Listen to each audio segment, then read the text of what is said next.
How long wilt thou forget me, O Lord, forever? How long wilt thou hide thy face from me? How long shall I take counsel in my soul, having sorrow in my heart daily? How long shall mine enemies be exalted over me? Consider and hear me, O Lord my God. Lighten my eyes, lest I sleep the sleep of death. Lest mine enemies say, I have prevailed against him, and those that trouble me rejoice when I am moved. But I have trusted in thy mercy. My heart shall rejoice in thy salvation. I will sing unto the Lord, because he has dealt bountifully with me. The God of Israel's royal family. Are you a member? Brethren, friends, family, and guests, I want to bid you all a good morning, good afternoon, or good evening, wherever you are in this world. And welcome to the Israelite Nation Worldwide Ministries Saturday afternoon lesson. I know that many of you have been looking forward to this session, and we are going to have a very interesting discussion. Today, we are going to look at the God of Israel's royal family, and we want to examine a few elements within 1 hour.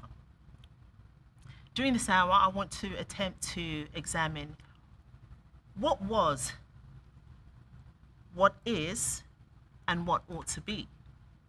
Don't worry, hold on, we'll get there. And after this session, we're going to have the very passionate priest Tyrone come up, and he will explore the God of Israel's royal family in more details. So, before we begin, because we've got to get ready, make sure you have your Bibles and your pens and your notepads. But before we begin, I want you to hit the like button, share this video. You know, maybe someone, your friend or family is out there waiting for you to share this. So share this video, subscribe if you haven't already done so, and don't forget to leave a comment in the comment section. So we're going to have a wonderful discussion, and we're going to start off with what was. The God of Israel's royal family. Wow. This is just such a powerful terminology. And I say this because over the last few months, we've had quite an exciting time. We started off the previous month with baptism. Actually, we ended the previous month with baptism. And that was quite an extraordinary time. But in order to join this family, and we're going to go through some of these in a little bit more details, but in order to join this family, one must sup. We sup at Passover. After that, as I mentioned before, comes baptism. Now, this is all the prerequisites to joining this family. But even before that, we need to know the name of the God we're serving. We need to understand the laws, the statutes, and the commandments. We need to have a sense of who this God is. And so I want to look at what happened right at the very, very beginning, because I think this actually sets the stage for our discussion today. So remember, the God of Israel's royal family. And ask yourself, are you truly a member of this family? First of all, I think it's important to know, by the sequence of events throughout the entire scripture, is that the God of Israel is a family man. He is a family man. He likes to have family around. And you think about it, you just think about the law, statutes, and commandments, the statutes that we keep, the feast days, the new moon, the Sabbaths. You know, the new moon is a preparation. It's a preparation. It's like, you know, there's a saying that feast is meant for laughter. And you know, sometimes you've read it many times, before you ask a petition, you might provide a little meal. You know, you get to that tummy And there's a few examples of that. I mean, for example, remember Jacob and Esau? Yeah, their mother Rebecca was very smart. She knew what needed to be done in order for Jacob to receive the blessings. But we're not going to jump there right yet. So this is what new moon, that's what it is to me. It's about preparing to set the rest of the month, right? So you got your baptism, and then we had, right after baptism, we had the feast of dedication, which was on the new moon. So again, as I said, it's about preparing that time for the rest of the month or the rest of the season, whatever that may be. But you got to start it somewhere, and you start it by having a feast. You know, when you start your day, there's something called breakfast, break fast. You're starting your day by having your first meal. I know some people today, they may have it at noon or whatever time, but the idea is you will start your day by eating a little bread or a little something, and that sets you for your day. So that's our new moon. It sets us for the day. So you take your new moon, and then we go into the day of Pentecost, which is on the Sabbath. The seventh Sabbath, for that matter. And I know a few weeks ago there was a whole discussion about that, a few Saturdays ago. And that again is another amazing time. And it's about unity and coming together and family. Do you see this now? Okay, so we're slowly moving into this. Now you're seeing the getting together, how the preparation is done. And this, remember, as I said before, is about the God of Israel. Right? The God of Israel's royal family. And it might be surprising to many to know that, unfortunately, not everybody is a part of that family. And that's why we ask the question today, are you a member? Are you a member of the God of Abraham, the God of Isaac, and the God of Jacob's royal family? So let's start with the story. And you know, the story starts right at the beginning in the book of Genesis. We come across a character. His name is Lucifer. Do you know that Lucifer was part of the God of Israel's royal family once upon a time? I know, that is kind of shocking. Today, we may know him as Lucifer, we may know him as Satan, or even the devil. But this individual was once upon a time part of the God of Israel's royal family. And we're going to start by going to the book of Ezekiel just to see what it actually says about Lucifer. Okay, so I'm going to put I'm just giving you time to get there.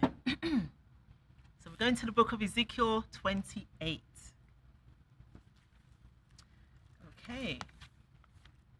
So it's really quite amazing because, you know, a lot of people talk, and they talk a lot of stuff. They'll tell you about, you know, how bad things are and how good things are. They'll tell you their idea. And one of the reasons why I want to talk about this today is because of the state of the nations today, the state of societies. And I'm seeing that the family seem to be breaking up. I mean, it's not happening in droves, you know, that it's so noticeable. But the message out there seems to be separating and breaking the family. And it's breaking, or it's having an impact on the God of Israel's family. And that's why it's important. You know, we do these every Saturday, every, you know, Fridays, once in a while on a Sunday. You may have a snippet here and there on Instagram. But we're doing this to make sure that, you know, you are constantly fed, because there is so much out there, so much propaganda, so much drama, so much terrible things that's happening that can penetrate your mind and lead you off in this thought and that thought. And to, you know, at the end of the day, it'll take you into a space where sometimes there's no coming back because, you know, you've gone so far. But when you are anchored, when you are focused on the word which is in this book, then it helps you to really structure your life and plan your day and focus on the things that you need to do. And one of the things that we need to do, or what we're constantly doing, is preparing for the next event that is about celebrating, worshiping, and praising our God. So this is what we're constantly doing. And it's a good practice. Sometimes, we're so busy, but it's a good practice because it keeps you busy and it keeps you focused on the things that need to be done for the God of Israel's royal family. Do you agree? Do you agree? What have you done recently to prepare for the God of Israel's royal family? What have you done for a feast or for a celebration? Whether it be by yourself or with your family or even with the nation. What have you done? Have you baked bread? Have you sang? Did you write a song recently? Please put it in the discussion. Let's make this interesting. Okay, so where was I? Yes, I was getting to Ezekiel, wasn't I? So yes, let me find the book of Ezekiel. So we're going to Ezekiel 28. This is a good place to start because we want to set the stage so that when Elder Tyrone comes up, Priest Tyrone comes up, he will go into what the God of Israel's royal family is all about. And then you will be able to identify whether you are a member, and if you are not a member and would like to become a member, below this message is a form. So you can click on a form and fill it out and somebody will get back to you. So please don't miss that opportunity. All right, so Ezekiel 28 from 11. And it says here, "Moreover, the word of the Lord came unto me, saying," me is Ezekiel, "Son of man, take up a lamentation upon the king of Tyrus, and say unto him, Thus saith the Lord God, Thou seest up the sum, full of wisdom and perfect in beauty. Thou hast been in Eden." So who's the king of Tyrus? The king of Tyrus. Who is this in reference to? Who was in the garden of Eden? Thou hast been in Eden, the garden of God. Every precious stone was thy covering. So, this is I should just give you a little bit of idea what took place before even continuing this. So the God of Israel, when we read in the book of Genesis, we know that, he created the heavens. He created the earth. He divided the seas. He divided the waters from the waters, the firmament from the firmament. He made the grass, the trees, the beasts of the field, the fish of the sea, the birds of the air. Then he made man. He extended his family by making man because he already had his angels. But there you had Lucifer, his right-hand man, right next to him, watching and being a part of everything that he was doing. But it wasn't enough for him to be adorned in such a way. It wasn't enough for him to have so much. He wanted what God had. And that is a very diabolical idea when you think about it. You want what God had. You want what the person who created you want what they have. You want to be the creator, but you're not the creator. But this is what Lucifer wanted. Eventually, as we know, a third of the heavenly host was cast down. This was Lucifer and his minions, known as Satan today, or the devil, whatever you want to call them. But this is what took place, right? But that's not the end of it. That is not the end of it. That, unfortunately, is the beginning of all the corruptions that we see today. Because Lucifer, Satan, whatever you want to call him, he is still planning ways of usurping God's throne. That is a very terrifying thing. And he is so subtle and so deceptive, so incredibly deceptive, that sometimes you don't even know what you are doing. You may think you're moving one way because of your own volition, your own thoughts, your own feelings, your own beliefs, and you may be very strong with that belief. But that belief might actually be taking you away from the family, the God of Israel's royal family. So think about that. Think about how subtle and how clever and how manipulative the other side is, because that is the other side. That is the representation of the other side. So let's look and see what he had. I'm going to start from 13. Thou hast been in Eden. So I'm reading, for those of you who just joined, I'm reading from Ezekiel 28. Continue on. It was from 11. I'm on 13 now.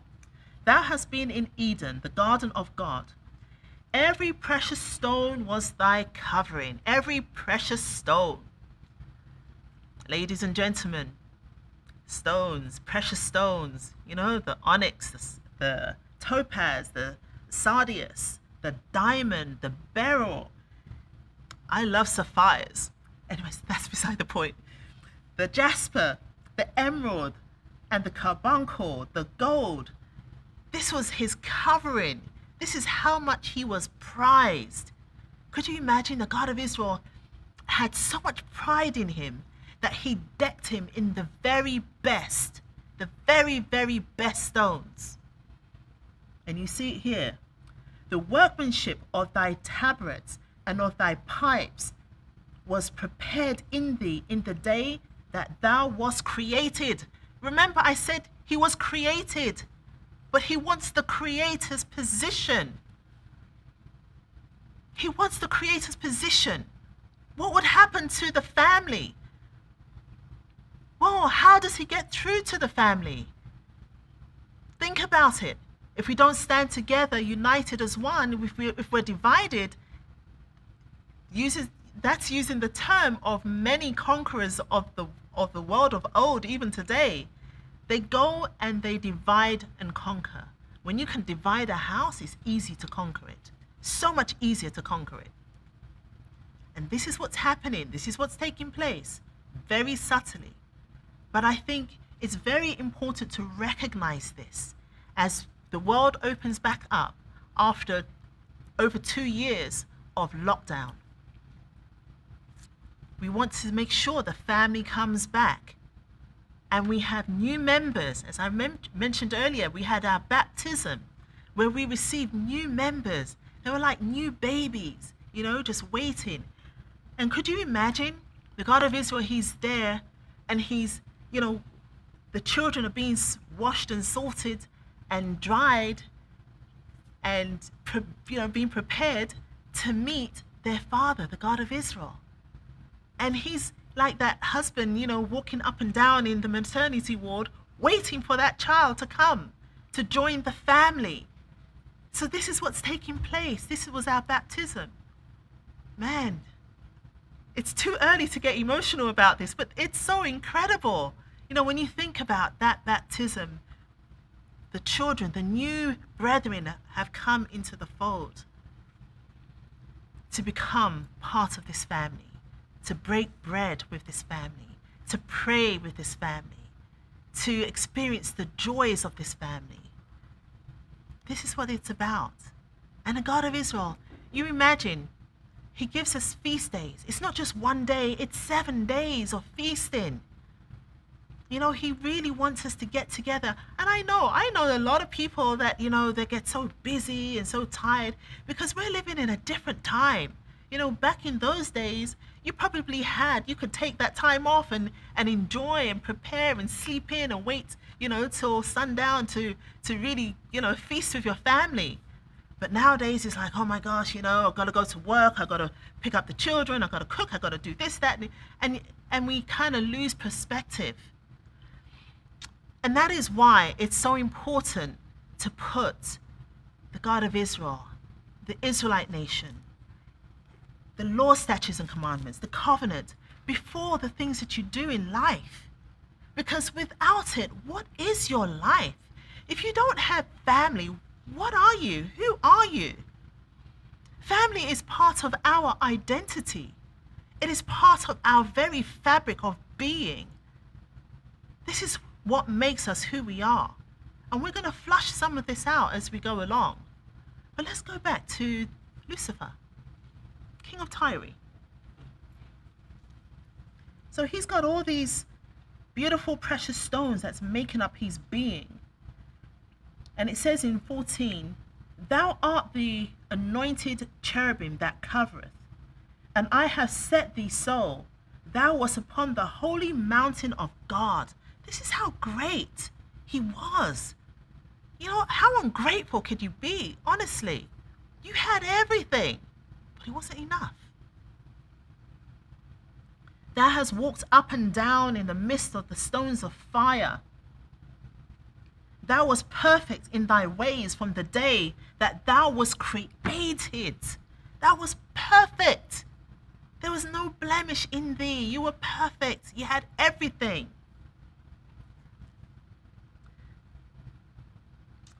Thou wast perfect in thy ways from the day that thou wast created, till iniquity was found in thee. By the multitude of the merchandise they have filled the midst of thee with violence, and thou hast sinned.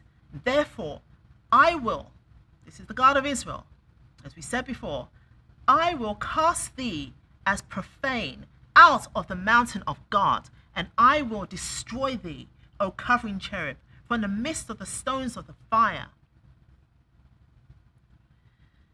Thine heart was lifted up because of thy beauty. He became very conceited, very vain, very into himself. Let me tell you about this one as well. And it's this is a hard realization. It's a hard realization because everybody is moving in the same way. And when everyone is moving in the same direction, it seems normal. But there is a problem with that. And what I'm talking about is this thing about self, individualism, me, all about me. It's all about individuals. It's not about the family anymore. It's about, oh, you hurt my feelings and this is what you done to me. And it's like the family is being lost and the individual is becoming the mainstream. No more the family. This is how it's breaking. It's very subtle and very clever. But this is what happened. This is how it started. This vanity, this conceit. This is what Lucifer's doing. He was so wrapped up into himself. It's like, oh yes, he's so beautiful. Look at me. He's glorifying himself, forgetting that he was created. Where is the humility in that? Ask yourself, where is the humility in that?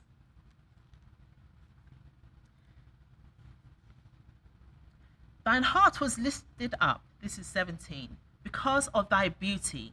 Thou hast corrupted thy wisdom by reason of thy brightness. You become so into yourself that the wisdom that you had becomes corrupt.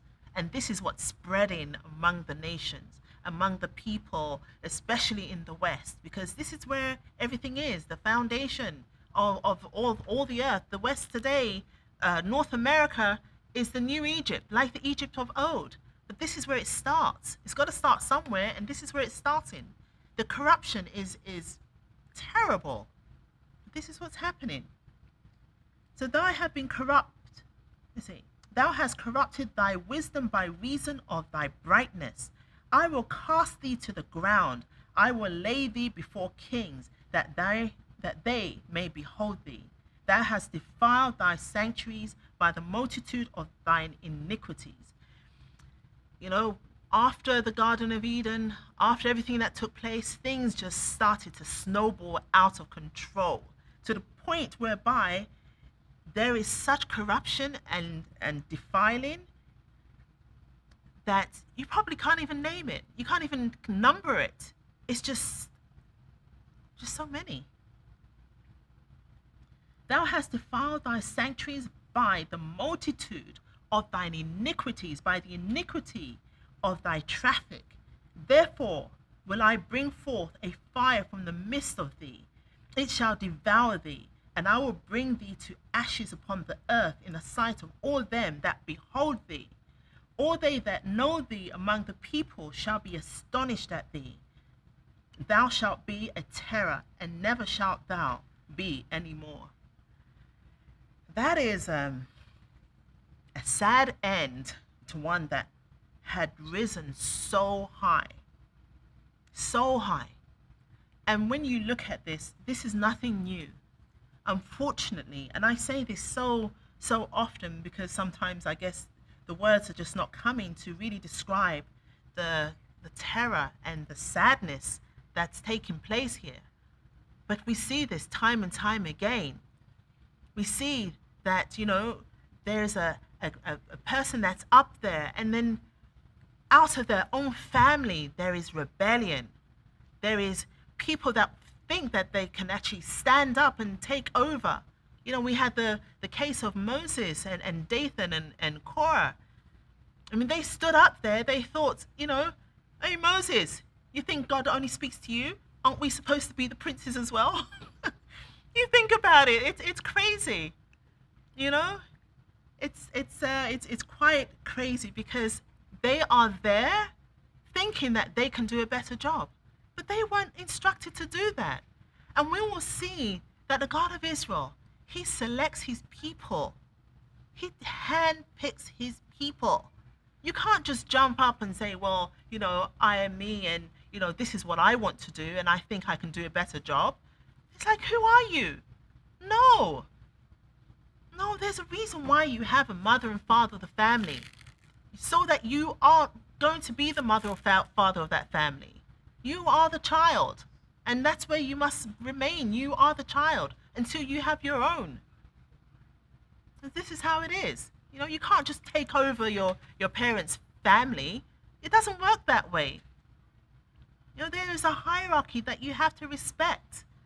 Whether you like it or not, that's the reason why it's there. So, as I mentioned before, the God of Israel, he expanded his family to include Adam and Eve. And if you go to Genesis 2:7,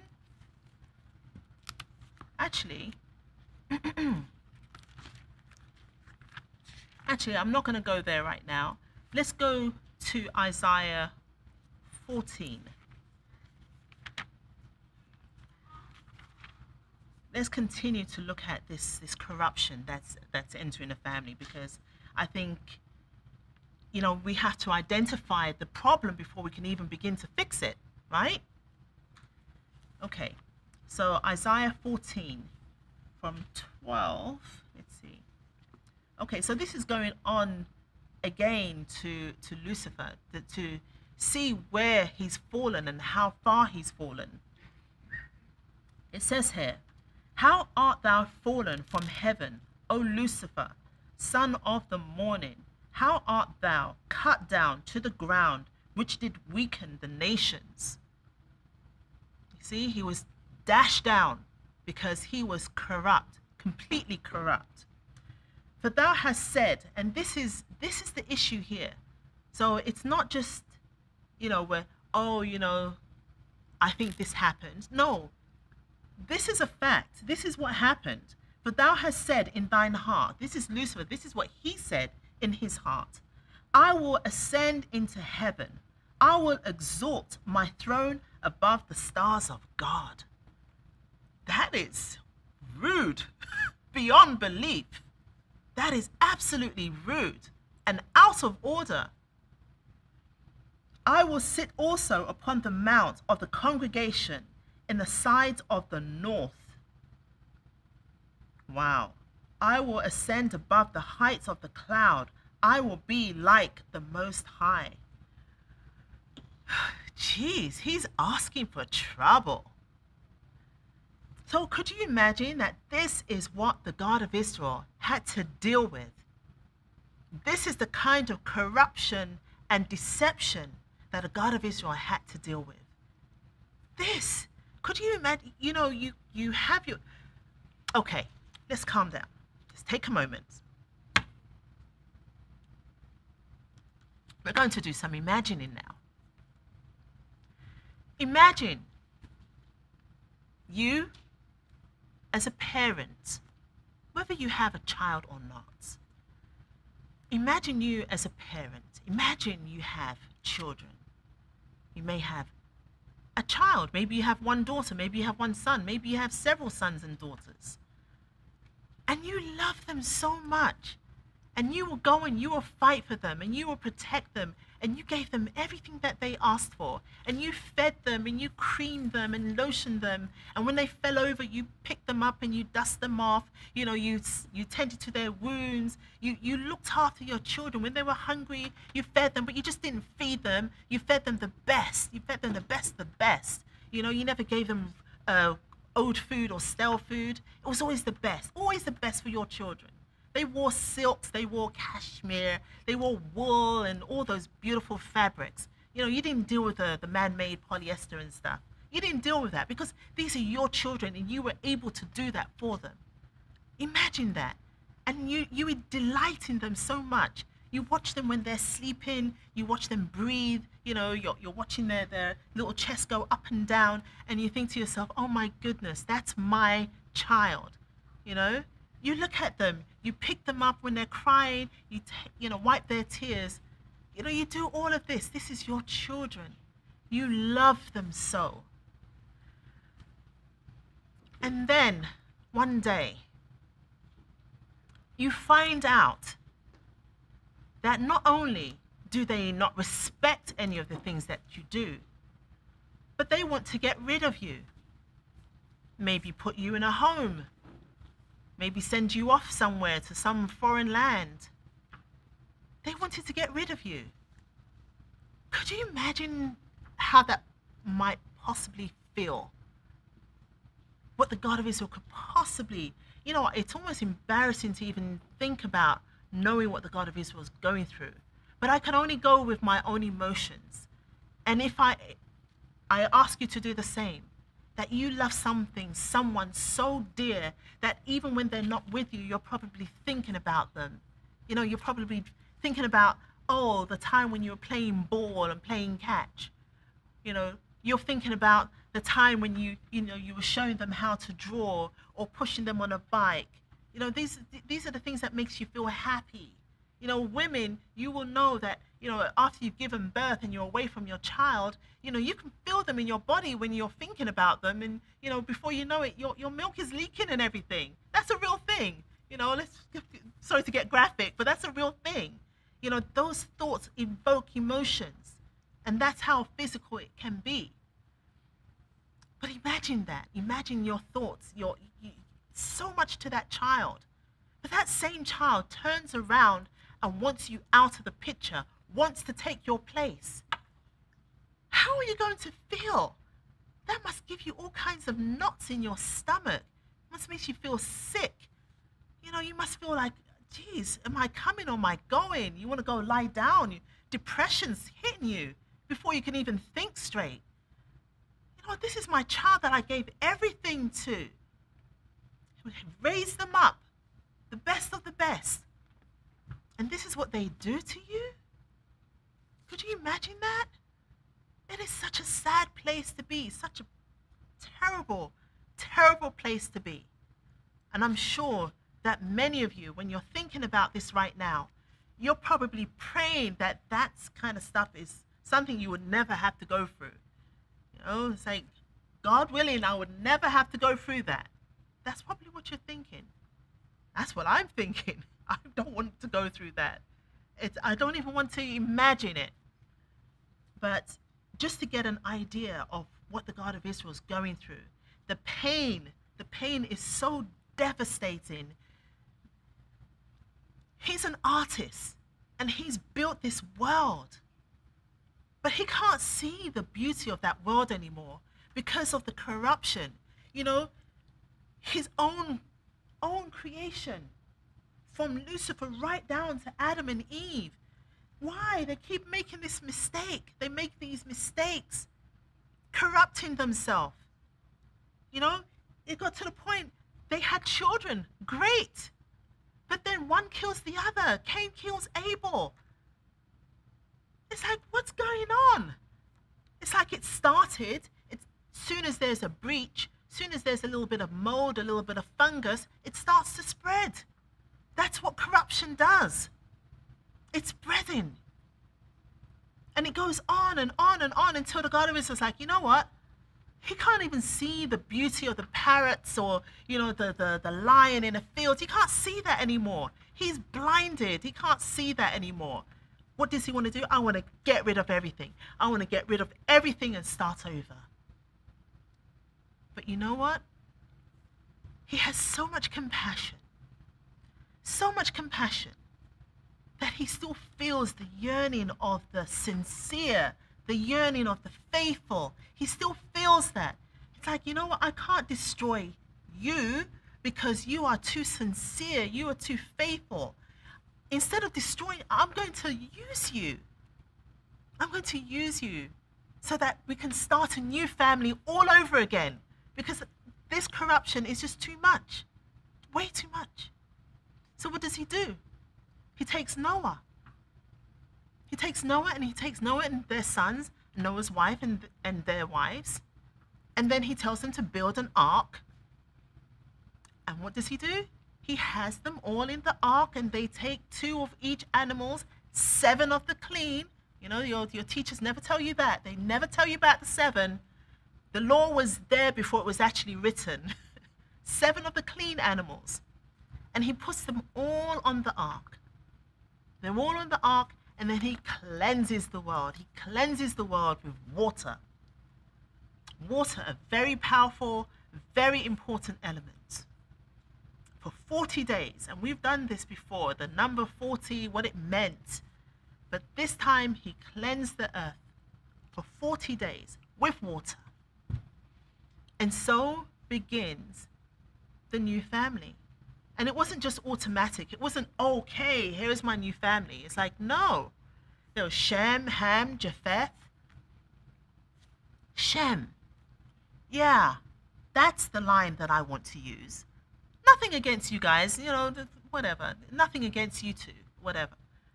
But Shem, that's where my line's going to come from. And you see it. You see it in scriptures. From Shem and all his descendants. And then it goes to Abraham. Before that, okay. So, the God of Israel starts sifting through the generations, as we mentioned. So this is what was. This is what was. Remember, we're going to talk about what was, what is, and what ought to be. So that was what was. That family, the corruption that entered the world, and the corruption continues to this day. But that's what was. What is the establishment of this family. And it started from Abraham. So let's go to Genesis 12.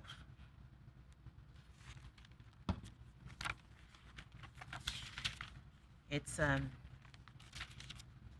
just want to point out some of the things that was just said, just so that we, there's a ton of scriptures here, and I know we're not going to get through all of it, but it's good to start looking at some of these. So Genesis 12 from 1. It says, now the Lord had said unto Abram, so this is Abram before his name was changed to Abraham, get thee out of thy country and from thy kindred and from thy father's house unto a land that I shall show thee.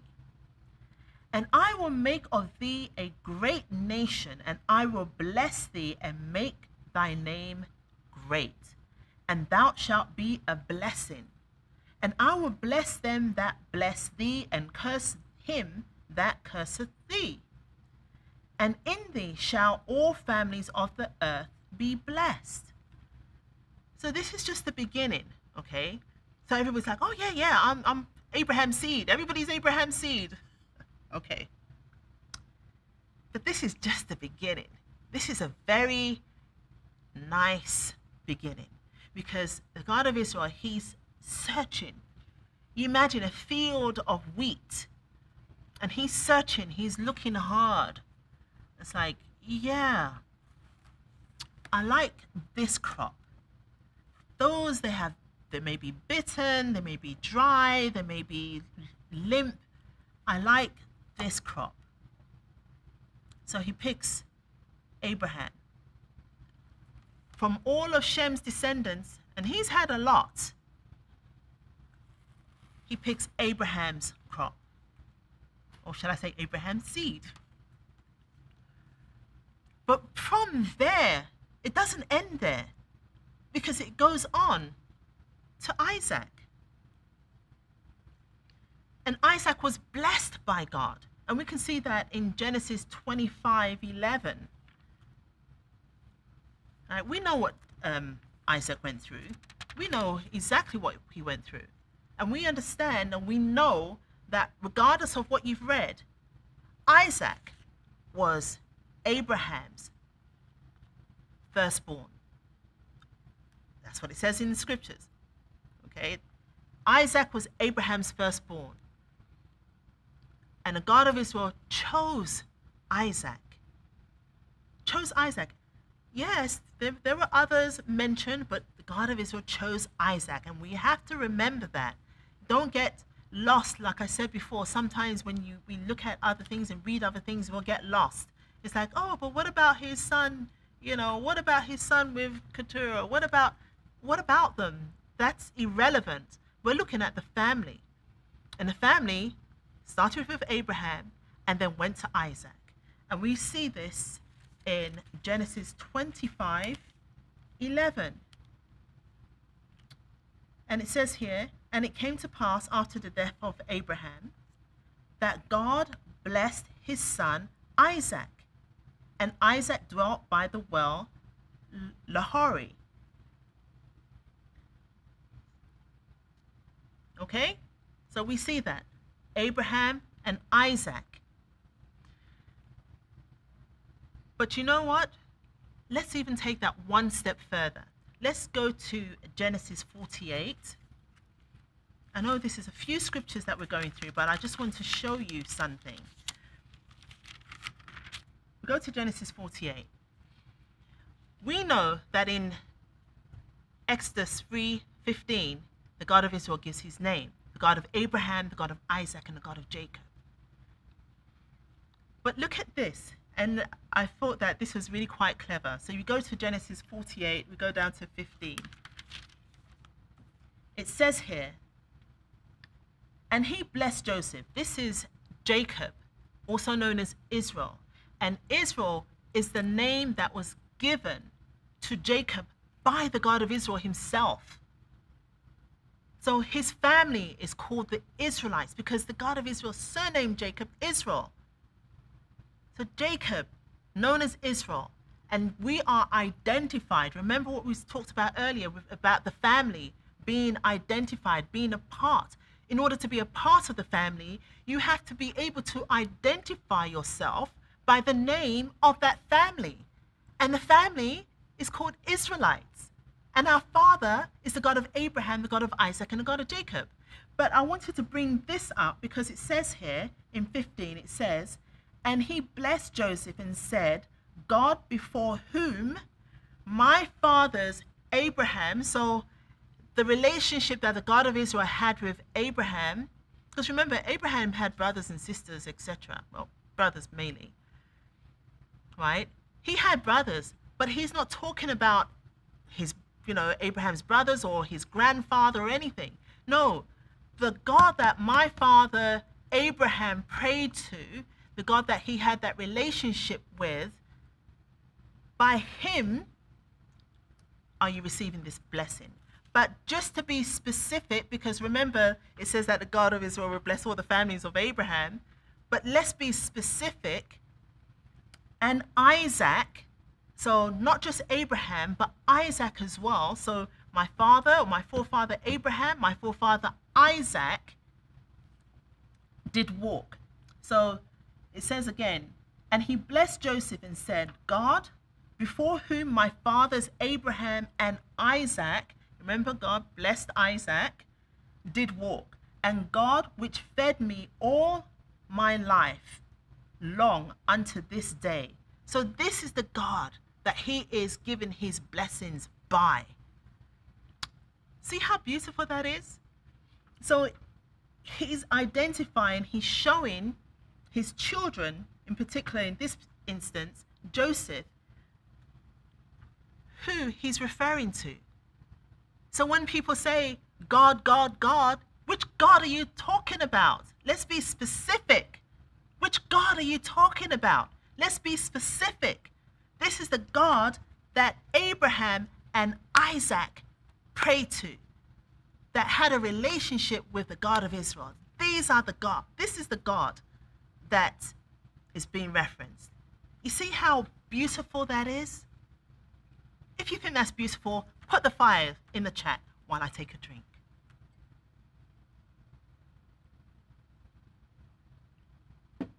You have to see that. That is beautiful. You see, the name has started. The name has started to form. The foundation is becoming clearer. So what else does it say? And the angels which redeemed me from all evil bless the lad, and let my name be named on them. So it's like, it's not even just Abraham and Isaac. Let my name Israel, be named on them. Do you see that? Let my name be on them. How are you going to find another name to call yourself by when the covenant is being written and sealed right now, here? The angel which redeemed me from all evil, bless the lads, and let my name be named on them, and the name of my fathers Abraham and Isaac, and let them grow into a multitude in the midst of the earth. How are you going to know you are from this line? How are you going to know that you are part of the royal family of the God of Israel? How are you going to know that you are a member? Jacob has made it very clear. The God of Israel gave him a name, and he's not taking that for granted. He's saying, let my name be on the lads, be on them. But not just my name, Abraham and Isaac, the names of my fathers. And let the God that had a relationship with Abraham and Isaac, the God that also saved him, let the blessings come through that line. Wow. Come on, guys. Isn't that amazing? Seriously. You got to put the 5s, you got to put the 7s in the chat. If you understand just a little bit of what I'm saying, put the 5s in the chat. Okay. I thought that was incredible. Okay. So what do we have here? Okay. So this was one of my favorite scriptures when I first came into the nation. It was one that took me by surprise, because I know many of you came out of this world where it says, oh, God loves you. God loves everybody. God loves love, love, and everything is about love. I know many of you have come from that. Likewise myself, I heard it all throughout life, you know, love your enemies, love your neighbors, love, but nobody spoke to me about the truth. Nobody told me what it is that I needed to do in order to receive love or give love. They just said love, you know, and that's why so many people are confused and depressed nowadays, because all they hear is you got to love, and it's important to love, and you got to love everybody. It's like, oh, don't mind that they're crazy and they go killing everybody. You know, there's a saying, there was, I read this passage the other day, that the native Indians, one of the reasons, I hope I'm using the term correctly, I'm not trying to be derogatory or anything, but one of the reasons why they never, or some of them never turned to Christianity, is because they said that, well, if the guys that's trying to convert me is going to heaven, then I don't want to go to heaven, you know? So you think about that. That's all part of the whole love idea. Anyways, we're going to go to the book of Amos. Let me get this very quickly. when I first came to the nation, when I first joined this family, it was in a little basement, and on the wall were scriptures. And I used to look around and I'm like, wow, did someone really say, God's really saying that? Okay, this is what it says. Where am I?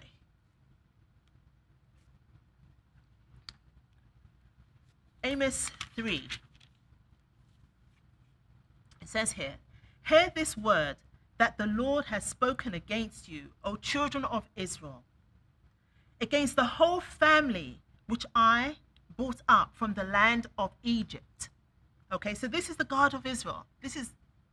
Let me read this again because it is so important. When you hear everybody saying, oh, love, love, love, and you got to love, love, understand this. There is no love without truth. That's just what it is. There is no love without truth. If you don't know the truth about who I worship or who I am, it's going to be very difficult to have that love relationship. That's just how it is. But listen to this. Hear this word that the Lord has spoken against you, O children of Israel, against the whole family which I brought up from the land of Egypt, saying, remember the whole family, this is the God of Israel's family. Remember, we established that he chose a people for himself, saying, you only have I known of all the families of the earth. Only you have I known of all the families of the earth. Therefore, I will punish you for your iniquities. Wow. Wow. The God of Israel has a family that he's brought up. And because of our iniquities, he has the right to punish us because he's chosen us as his family. What does a father do? You know, he has to discipline his children from time to time. And unfortunately, our disciplining was 400 years long, the last one. That was a very long time. That is a very, very, very, very, very long time to be on timeout. Whatever way you want to look at discipline, that was a very long time. But that's why his focus is not on the rest of the world. It's on the ones that he has chosen to behave a certain way. But you're not behaving a certain way. You're not representing what the God of Israel wants. You're not keeping the laws, the statutes, and commandments. You're not doing the things that he wants us to do. And so he has to resort to punishment. But that's not the end of it. That's not the end. Because at the end of the day, the covenant, the truth, has been established with Israel, with us. It's been established with us. And for that reason, we have been given mercy. We have been given mercy in the form of the God of Israel's Son, his only begotten Son, which is the Christ, the second Adam. The first Adam was physical. The physical, because the physical always comes before the spiritual. So here we have it, the Christ. And you can read about the declaration of the Christ in John chapter 1, but I don't think we have time to go there. So what ought to be is worshiping the God of Israel in spirit and in truth. And this has been said right from the very beginning. You can read Genesis 6:3. And it talks about this because this is how we now have to worship the God of Israel. Once upon a time, he walked with Adam. He walked in the garden. He was out there. You know, he made flesh to look like him. But then after the disobedience, he's like, you know what? I'm not going to dwell with them anymore like this, not in this form. Not anymore. And so he took on a form of spirit. And therefore, when we worship our God, we have to worship in spirit, but not just spirit. It's very clear because a lot of people say they're spiritual. What does that mean? It clearly says here, in spirit and in truth. Wow, that hour just flew by, and I have so much more. But I know that Elder Tyrone, he's going to go into the family a little bit more. But one thing I have to say is that when we look at the family, we're looking at unity.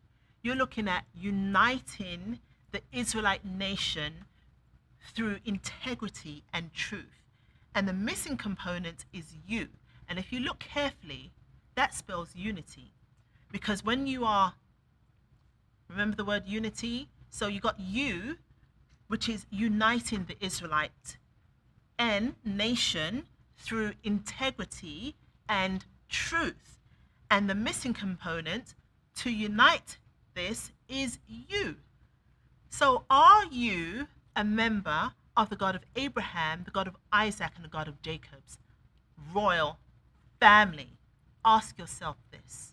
Ask yourself, because it is a very important question.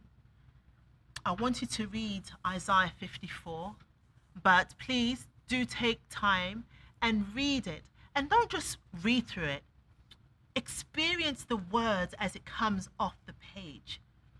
As you roll them in your mouth, experience those words, because they are so powerful. Because it tells a story of where we were and what the God of Israel meant or means to us. And the God of Israel wanting his family back. So we have to look at this. Don't take it for granted.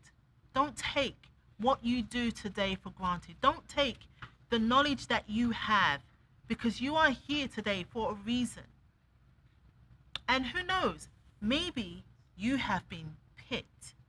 Maybe you have been one of the seeds that the God of Israel picked himself and put in his own basket.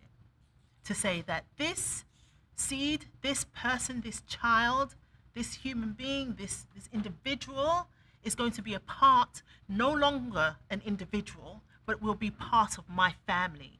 And as Jacob said, that individual will have the name Israel. But there is a process. We mentioned that earlier with the baptism and the supping. And we mentioned about the dedication and the day of Pentecost. Both of these shows or are demonstration of incredible unity. And this is what the family has. This is what we do as a family. These are the feasts, the celebrations, the ordinances that we keep according to the laws, the statutes and commandments that are written in this book. This is the book of the law, which is written for the children of Israel, no one else. This does not matter to anyone else. It does not affect them like it affects us. And when I say us, I'm talking about anyone that decides that they want to be a part of this family. Because when you become a part of this family, your job, my job, is to defend this family, the honor, the name, the integrity of this family, the truth of this family. This is our job, to defend it. And not be like Lucifer, want to climb up there and take over and become God himself. No, that's not who we are. That's not what we are about. So for that, I want to welcome the amazing priest Tyrone. And he's going to go into the royal priesthood, the royal family, who the God of Israel has chosen. So thank you very much, and I bid you a wonderful day.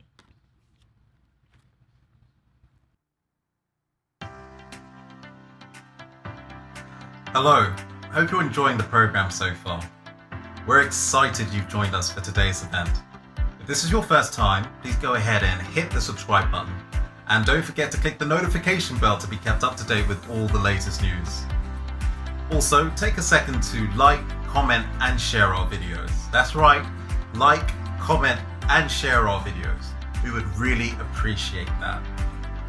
Also, we are really passionate about sharing our Israelite culture. and would welcome your generosity in helping us to reach more people. So please feel free to leave us a donation.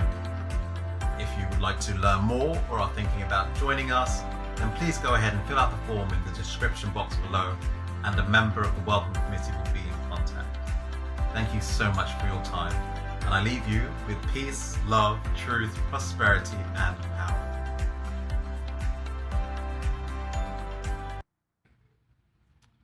That was great. Thank you very much, Officer Charmaine, for bringing us that wonderful message of God's royal family, and if you are a member of that family, and that family being of the Israelite nation worldwide ministries. Let's begin with the psalm. Blessed is he that considereth the poor. The Lord will deliver him in time of trouble. The Lord will preserve him and keep him alive, and he shall be blessed upon the earth. And thou wilt not deliver him unto the will of his enemies. The Lord will strengthen him upon the bed of languishing. Thou wilt make all his bed in his sickness. I said, Lord, be merciful unto me and heal my soul, for I have sinned against thee. Mine enemies speak evil of me. When shall he die and his name perish? And if he come to see me, he speaketh vanity. His heart gathereth iniquity to itself. When he goeth abroad, he telleth it. All that hate me whisper together against me. Against me do they devise my hurt. An evil disease, say they, cleaveth fast unto him. And now that he lieth, he shall rise up no more. Yea, mine own familiar friend, in whom I trusted, which did eat of my bread, hath lifted up his heel against me. But thou, O Lord, be merciful unto me, and raise me up, that I may requite them. By this I know that thou favourest me, because mine enemy doth not triumph over me. And as for me, thou upholdest me in mine integrity, and settest me before thy face forever. Blessed be the Lord God of Israel, from everlasting and to everlasting. Amen and amen. Selah and Selah. Amen. The family is very important to our God. When we look back at the scriptures right from the book of Genesis all the way to Revelations, we see that the God of Abraham, the God of Isaac, and the God of Jacob is all about his family and who will be with him, who will be on the Lord's side, who will serve the God of Abraham, Isaac, and Jacob in spirit and in truth, just as Officer Charmaine had very, very eloquently elaborated on. Now, serving the God of Abraham, Isaac, and Jacob in spirit and in truth is not an easy thing. It is something that we have to understand. Why do we serve our God in spirit and in truth? How do we serve the God of Abraham, Isaac, and Jacob in spirit and in truth? What is the benefits of doing that? But also, what does it mean as a family? You see, you cannot serve the God of Abraham, Isaac, and Jacob by yourself. We cannot say I'm going to be on an island or in a room or in a place all by myself and have the Bible and call upon the God of Abraham, Isaac, and Jacob from dusk till dawn and keep all the services and the feasts and everything by yourself. It's impossible. Jesus, even the Christ, sat with the 12. He brought bread with the 12 right up until his very end. And we know the story that the Christ can never die, but the body of Jesus did. But right to the end, he sat with his brethren, right to the end, as a family, right to the end. And even those he picked, very ones who were close to him, even who? Peter, James, and John, very close to him again. So what is the significance of having that unity within the family? Now, what's the purpose of a family? I made a couple of notes. So this is one of my notes. A family provides the feeling, or an overwhelming feeling, an overall of well-being. When you're with somebody and you have a family, you're connected, how does it make you feel when you're together? I'll give an example. To those who are members of this royal family, even the Israelite Nation Worldwide Ministries, it is a wonderful feeling. There are days that we can be together, and you may come in from a hard day, a hard week, maybe a hard couple of weeks, and you can sit with your brethren and you can talk and you can literally offload to your brethren. I can offload many times. For example, I've offloaded to our very own Elder Michael, Elder Castrilli, Priest Kirk, to even our Elder Amdel, and Officer Charmaine, Priest Doreen, those members, even our Elder Shadrach.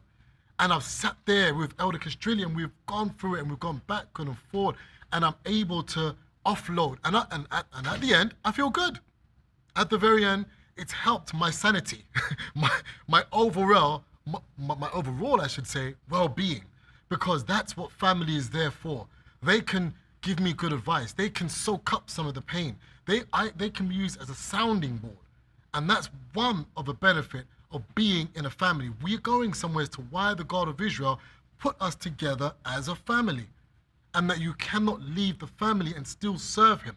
You are serving something else. It's another family or another head of the family that you're choosing to serve under, but it's not his family. It's very specific. I made another note, and the other note is this: personal stress relief. The benefits of a family, personal stress relief.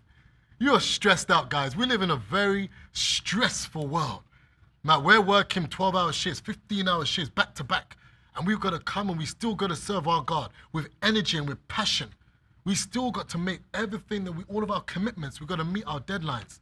We still have to, and we're under heavy stress with our own personal lives, our own selves, having to deal with that, having to deal with family, having to deal with your work colleagues. Maybe some of you guys have got your own bosses. Maybe you're your own boss and you've got excess stress there. You've got children you have to deal with.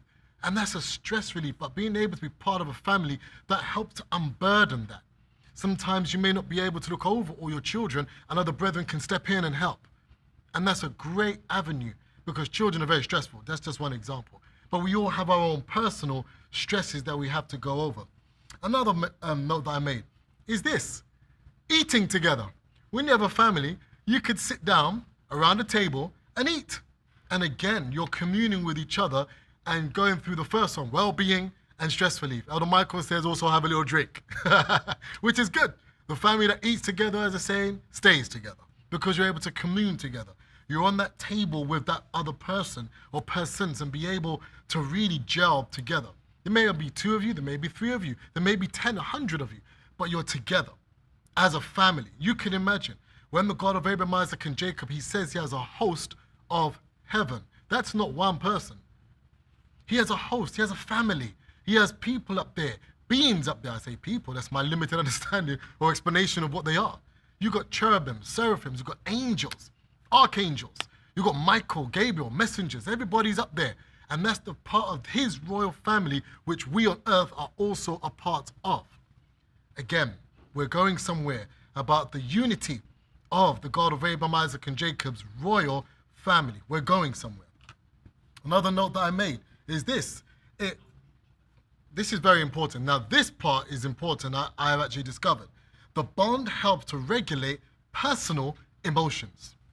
Being part of a family will help to regulate your personal emotions because you get to learn how to deal with those emotions, whether they be positive, negative, or indifferent. You get to learn how to handle stress from an early age, so when you're older, you're able to communicate those emotions very, very eloquently without getting angry or being more aggressive. Because why? You've had the early years of developing all the key skills from when you was a child around that table, speaking to those who are with you, being able to correct you, talk you through your feelings, understanding why you're feeling that way. Maybe you're just being over the top in your feeling, and what you're feeling is not necessarily what it is, and that happens a lot of the times. So again, being able to regulate your feelings, part of the family. Now I'm getting closer. It says the family closeness also helps people or you to live longer. That's a study that has been done. It has been done. In the long term, long-term good, healthy relationships enable you to live longer. Now, this is somewhat true. You may have a husband and wife that have lived together all their lives and they love each other. And one day, one partner dies. Shortly after one, or afterwards, the other partner also follows, because they can't live without each other. They've lived together for so long and they loved each other so much, and they must go together. But having that family unit, being able to be part of a family unit, it'll help you in terms of even your health. Sitting around the table also encourages healthy eating. I'll just add that as well. You eat well. You're going to have your salad. You're going to have your this. You're not going to want to binge up, because why? You're eating healthy so you can continue this tradition, as it were, or this culture of sitting around the table and eating. I'm talking about the family and why it is important, and why it's important to our God, why we have these things. We feast exactly the same way. You laugh at a feast. You're happy at a feast. You've got food at a feast. You toast each other. You encourage each other. You bless each other with long life, true prosperity, power, health, long life. We say these things, but it's not frivolously or just off the cuff. There's a reason why we say these things. Now I'm getting closer to the end. I said this one. This is my last one. Family also helps to regulate the economy. You know that? Like your pocket, for example. If you have got family members out there and you like to spend a bit of money, hey, have you thought about this? Have you thought? They can bring you into some kind of alignment so you don't frivolously waste your money. Because why? You've developed that bond. You develop the bond also, you also develop trust. So you're able to now lean on that person. Okay, maybe economically I need to think about how I do this. Or better still, let's go into business together. I love you, I trust you, let's do this together. Let's put our funds together and let's become wealthy together. That's part of the family. Look at the structuring of our God. We can look back at our fathers, same way. They were never rich. Look at our father Abraham, he was rich. Isaac, Jacob, rich. And this is it again, because why? They understood the benefits of family. Family. Officer Charmaine spoke about Joseph. And look what happened with Joseph. His own brothers betrayed him and put him out to be sold. We understand there was a plan and a purpose by the higher power, even the God of Abraham, Isaac, and Jacob, even Israel, of what needed to happen. But we understand that in the end, he turned back and looked upon his brethren and he loved them and he endured unto them. Because why? That bond from a youth was already made through family. And so it's so important to understand why we should be part of that family. And taking yourself away from the family of our God is only detriment. It's detrimental to yourself. And it's very important to understand that. So let's turn to my first scripture that I would like to go in. Again, we're talking about the family value and why it's so important to be united in his family, which is the God of Abraham, Isaac, and Jacob's royal family, and understand the structure that he has set up.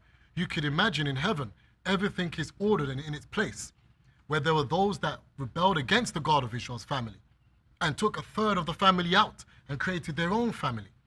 You don't want to be one of those brethren that looks upon the leadership of the Israelite nation, worldwide ministries, and has contentment against even one of the leadership, because they're part of the family that they're leading us towards. You cannot have contentment against, and I will list them, you can't have contentment against our elder Shadrach, our elder Andor, our priest Freddie. You cannot. Officer Castrilli, Elder Michael, even Officer Michael, Officer Charmaine, Elder Kirk, Priest Doreen. You cannot. You cannot. Because why? You're going against the fabric of royalty, of the structure of what the God of Israel has put up and established from the foundation of the world. Structure. So these things we ought to think about. There should be no contention within yourselves. So let's go into it. And I'm going to read from Ecclesiastes chapter 4. And I will read from verse 1. And it says, So I returned and considered all the oppressions that are done under the sun, and behold, the tears of such as were oppressed, and they had no comforter. And on the side of their oppressors there was power, but they had no comforter. Look, who does that remind you of? When we were going through the 400, we were going through so much pain, and our oppressors were upon our backs. We had no one to comfort us. No one. We had to bond together in the slave ships, where everyone's pooing on top of each other, weeing on top of each other, bleeding on top of, dying on top of each other. You had to bind together as one family. There was no time to say, you're from that tribe, this tribe, this tribe. All the foolishness. They had no time for all of that. That's why you should read the misconception of the 12 tribes chart, which Elder Michael and Officer Charmaine went into detail. Had no time for that. Everybody's mixed up. Everybody had to love each other on that same boat. They had to bond together. Whether they were bleeding, whether they were fighting, this one vomited on you. You were one family, and you had to bond together. You were going through the same thing. Let's read on. Wherefore I praise the dead, which are already dead, more than the living, which are yet alive. Speaks for itself. Better off to be dead than be going through that type of oppression. Even our fathers, King Solomon, even Solomon saw this and spoke on it. Understand what he's saying. He's some even very prophetic. Yea, better is he than both they which have not yet been, who have not seen the evil work that is done under the sun. Better you wasn't even born to even see it. Better, because it's very painful. Again, I considered all travail and every right work, And that for this is a man envied of his neighbor. This is also vanity and vexation of spirit. The fool foldeth his hands together and eateth his own flesh. Better is an handful with quietness. Let me go back to that. The fool foldeth his hand and eateth his own flesh. We're part of the same body, even the body of the Christ. And you cannot fold your hands together and now kill this one and eat upon him, because you need him. You need her. They work together. Your hands can't say, I'm going to slap my own head. That doesn't make no sense. Or the eyes say, I'm going to poke you out because I don't like you. You're just consuming yourself. And you are a fool if that is done. That's what it said here. Let's read on. The fool foldeth his hands together and eateth his own flesh. Better is an handful with quietness than both the hands full of travail and vexation of spirit. Just stay calm. Keep yourself quiet. Keep yourself quiet. Allow the envy to pass. Don't play up to it. Let's read on. Then I returned, and I saw vanity under the sun. There is one alone, and there is not a second. Yea, he hath neither child nor brother. Yet there is no end to all of his labor. Neither is an eye satisfied with riches. Neither saith he, from whom do I labor, and bereave my soul of good? This is also vanity. Yea, it is a sore travail. A man who has no children or no one, he's still having to work so hard. There's not someone else he could bounce off in a second hand to say, you know, I'm working. What is this wealth for? Who is it for? It just stays by itself. And now you go to somebody else and they will spoil all your hard work. Let's read on. Again, we're talking about the family. What is it all for? What is this all for? This is where I want to get to. Two are better than one, because they have good reward for their labor. Two is better than the one. They have good reward for their labor. Imagine that. You have the God of Abraham, Isaac, and Jacob, who son, begotten son, the Christ. That's two. Not same levels. Understand that. The God of Israel is God, and God of all. There's no other God like him, beside him, before or after. So understand that. When you work together, you have great reward because you have the same rapport. You serve the same God. You keep the same new feasts. You understand the law, statutes, and commandments. You understand clean and unclean, holy days, separation. You understand what it means to be together as one unit. Then you can operate very well within God's royal family. You'll be able to operate seamlessly because you understand how to conduct yourself. Let's read in. For if they fall, the one will lift up his fellow, but woe to him that is alone when he falleth, for he hath not another to help him up. That is terrible. When you leave and you leave that family of our God, what happens to you when you fall into disarray? What happens when you fall into diverse temptations? What happens when you are by yourself and you have no one to call upon? Some may say, well, I got my family. Really? You're all alone. Understand what it is. You're still alone. Because the two is meaning Israel. Let's understand what he's saying. He's not speaking about a general statement. It's not a blank statement. It's one of speaking about Israel. Two Israelites together is better than one. Let's get juicy. Again, if two lie together, then they have heat. But how can one be warm alone? You ever lied in your bed by yourself and you're cold? No matter how much try to get warm, you're still cold. You're cold, you're by yourself. You're like, wow, the word of the Lord truly endureth forever, and it cometh to pass. You're freezing on the one side, you think you could put all the duvets, but you're still alone. Not just the physical part, the spiritual part of it, you're just alone. Where's that connection, that bond, that feeling? Remember back on the ships, when you were coming over into the New Egypt, you weren't alone. You had this one this side, this one above you, everyone around. You had to use each other's body heat to stay warm. These days and these things are forgotten because of technology in the world we're in today. Lest we forget these things, we enter into the same problems like our fathers did. And if one prevail against him, two shall withstand him. And threefold cord, let's read that slowly. And if one prevail against him, two shall withstand him. And a threefold cord is not quickly broken. Let's understand what that means. And again, As Davros said yesterday in his lesson, there's some things that stay within the nation until you become baptized, and you understand that. A threefold cord is not easily broken. You have to understand that. When another Israelite is needing help, you call upon your brother, you call upon your brethren, your sister, and you say, hold my hand and let's pray, man. I need support. Because why? We serve the same God. You can't go outside to someone that serves Jehovah's wickedness and ask them to pray for you. It doesn't work. It doesn't work. You can't do it because they serve another God. That God is dedicated to them. That God doesn't like you. So the God you can only pray to is the God of Abraham, Isaac, and Jacob with and in the company of your brethren. 2 is better than 1. Why? Because you stick in the family within the rules. Every family has rules. Every royal family has rules. Other than that, you get cut off. That is a sad thing, but that also happens. You get completely cut off. So let's go expediently to my next scripture. I want to go into this a little bit. Please turn your Bibles with me to Matthew. And I want to go to Matthew 22. Matthew 22, and let's read from verse 34.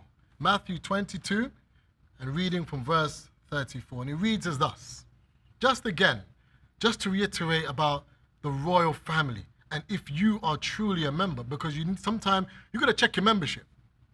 You could join a members club, you join for 1 year, you pay your membership for 1 year. When you renew, it's normally either the same amount or you pay a bit more. Why? There's more benefits to when you put in. And you have to reassess your membership. That's something that every Israelite should be reassessing themselves daily, reassessing their stance, their position within the Israelite nation, worldwide ministries, or the royal family of the God of Abraham, Isaac, and Jacob. Take not for granted that because you're now Israelites, that you can do whatever you want or you're frivolous. No family on earth, and this is seen, works or operates like that. There are rules that we must adhere to. There are things that we must do and conduct ourselves appropriately in the mannerism that is pleasing to our God. Let's get into it. So it reads, but when the Pharisees had heard that he had put the Sadducees to silence, you see, because there's always a contention, you see. All these Israelites always want to challenge, always think they know it all, and always talking, always talking against the Christ who's the leader, just say the leadership of the world, and they're still talking against him. He knows. You've got to watch yourself. But let's see. And he said that he had put the Sadducees to silence. They gathered themselves together. All right, let's come together. Then one of them, which was a lawyer, or some cases a liar, asked him a question, tempting him, saying, Master.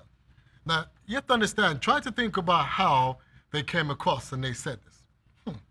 So, Master, it's patronizing. They weren't being respectful when they said, Master. Let's understand that. They were not being respectful. They were patronizing because they thought themselves bigger than him. They were those who knew the law, understand human behavior. They thought they were bigger than him, so okay, I'll humor you. That nonchalant way. Okay, Master. That kind of a way. I could see them behaving. So, Master, which is the greatest commandment in the law? And you can see that they're sitting there trying to betray you. Let's see if I get you. Oh, your people, not mine. Very tricky. Very tricky. Jesus said unto him, thou shalt love the Lord. You know, it's even such humility with the Christ. Because he even answered them. Such humility. You're looking at scornful people, prideful, lots of ego, envying within them, full of pomp, everything within them. And he answered them, good. Thou shalt love the Lord thy God with all thy heart, and with all thy soul, and with all thy mind. Full stop, but it doesn't end there. Because some feel that's all I have to do. As long as I love God with all my heart and with all my soul, I'm good. I don't want to, I'm good, man. That's it. But that's not what all Jesus the Christ said. Let's read it. And he said, this is the first and great commandment. That is important to understand. That's showing honor and respect to the head of the family. You cannot be in a family and you do not love and respect and understand and show humility to the head of the family. You cannot, it doesn't work. The second is like unto it. Now this is the part where I know it's tricky for some. The second part of the greatest commandment is this: thou shalt love thy neighbor as thyself. Wow.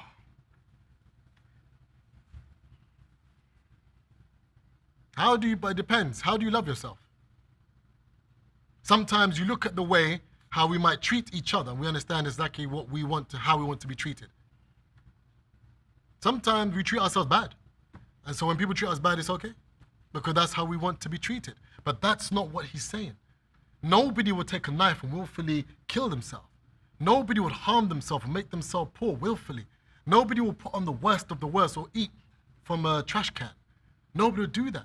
But listen to what he said. He said, listen, I know where you guys are all coming from, because you're the Sadducees and you have the Pharisees and you're all divided in your thoughts. You don't even like each other, let alone love each other. But this is what you ought to be doing. He's answering the questions of their life, which is, and the second is like unto it, thou shalt love thy neighbor as thyself. On these two commandments hang all the law and the prophets. Why? Because in a family, you have to be able to sit down together and eat food. In a family, you have to make the food for your brethren at feasting. How could you make food for someone you hate? How could you eat the food of someone you despise? Or you have all these contentment to? I can't eat that food. You shouldn't eat that food. What kind of food is that? I don't understand. You know, they say that sometimes you have to be very careful who plats or puts their hand in your hair. If they have a bad heart against you, your hair will fall out. And all these sayings and stuff like that. So you have to understand who is on the same page as you. Now he has said to love the Lord thy God with all thy heart and with all thy soul, with all your mind. And then you got to love your brethren with all your heart, with all your soul, and with all your mind. In the chat room, tell me if you're capable of doing that. And it's okay if you're not. You got to learn. You got to learn. That's why you got to wake up in the morning and thank the God of Israel. Okay, I got one more day. I got to practice. I got to practice how to love Elder Brian. I got to practice how to love Lennox. I got to practice how to love Elder, where is he? Elder Kirk. I got to practice how to love Elder Castrilli. You got to practice. But first it starts, how do you love yourself? What do I will for myself, I want for you? If I'm doing well, I must want you to do well. You have to do well. And it could frustrate me to kingdom come that you're not doing well. It does, personally. If I don't, because I see there's more that can be done. Because just what you want for your brethren. That's it. Because why? Our God wants that for us. He wants you to do well. You're his family. And being in his family, all of royal subjects are not poor. Let's understand that. Now, I'm not saying you have to be multimillionaires, walking around like with Creflo Dollar, you got gold-plated shoes, and that's not what I'm talking about. That's not what I'm talking about. What I'm talking about is that you could be very rich in spirit by how you treat each other. That shines forth the money, silver and gold. It does. That there, you can't buy that. Because you know why? In your hour of need, money doesn't even heal these sick people. How come the rich are dying the same sickness as the poor man and the homeless in the street? Same sickness. He's a millionaire. He's a billionaire. Trillionaire. Still die the same death. But yet still we can hold the hand of a brethren and pray our God that brethren lives. And guess what happens? They live. That you can't buy. That is worth more than gold. That's what the God of Israel, that the Christ is saying. Because when you truly do love your brethren, you do as yourself, and you're in his family, you would look to your royal subjects, as it were, and you would say, I cannot let him fall. She can't go down. What's going on? Not with envy, not with pride, and not with contentment, but rather than, what can I do? What can we do? What can we do? And that's how the God of Israel's royal family is. When you look up in heaven, why those, as Officer Charmaine explained, were cast down? Because why? You were deceived by your own beauty. Your own wisdom was corrupted. Because why? Now you think you're better than. Now I want your position. Because now I'm good. That's not the God of Abraham, Isaac, and Jacob. That's not the family of our God. And in his royal family, you have to tread very carefully. Very carefully. Let's move on to my another favorite scripture. And that's in the book of Luke. We're going to go to Luke chapter 15. Luke chapter 15. We're going through a few scriptures because I want to build and get to somewhere. Luke chapter 15, we're going to read from verse 11. And it reads as thus. And he said, a certain man had 2 sons. Now, many of you may know this story. You may know this story very well. A certain man. And the younger of them said to his father, Father. When you read, you see it's a capital F. Okay. Give me the portion of goods that falleth to me. And he divided unto them his living. And not many days after, the younger son gathered all together and took his journey into a far country, and there wasted his substance with riotous living. You see, this is what happens. You're in the house of our God, the God of Abraham, Isaac, and Jacob. He has blessed you with everything you need within his house. He is the father. He is the head of the house. He is father. Now you become wealthy. You become fat. I don't mean literally, but you become full of substance. You become blessed. You've had everything the God of Israel has given to you. Now you want to take that away, because think about, why would you leave the royal family's home? Except a few things. Envy being one of them. Now I want to set up, give me mine. I'm going to set myself up over there. And I am going to do the same. Why would you leave the place of safety? Why would you leave your place, your home, where the laws are together? Your family, your fathers, everything is there for you. You eat lamb, sweet lamb come Passover. You feast together during the Feast of Tabernacles. You walk, you eat angels' food, even unleavened bread, together. Imagine how good that feels. Now you take yourself aside and say, give me my wealth, Father. And the Father, being Father, let you go. This is how our God works. There was no ball and chain around your neck. No one held a gun to you.